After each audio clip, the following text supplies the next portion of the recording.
Hello, Mr. Finn. I'm sorry that you couldn't hear much in the way of the JNN today, but that's okay, because with the new coax, I wanted to show you something here. You can see that's the 500-watt slug in my bird, and I'm going to do this without stopping the camera so you can see it's continuous. I'm going to lift up my camcorder and pull it back a little. Obviously there's no interruption there. And maybe turn the bird a little bit so you can see the meter. Is that going to work? Yeah, I can get closer because you saw it was the 500-watt slug. But I need to reach in there and turn it. Can I do that?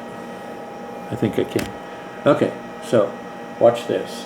This is my Yaesu set for I think 50 watts out, going into the into Edna, and right now we're in forward mode.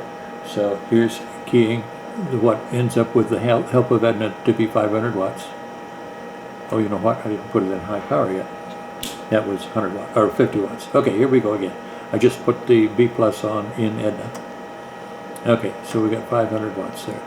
Now, because this is a peak reading, we have to let it settle back down.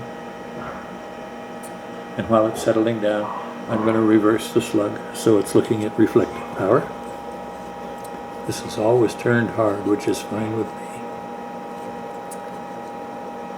Okay, nothing else has changed except turning the slug around. So here we go again. Okay, there's full power.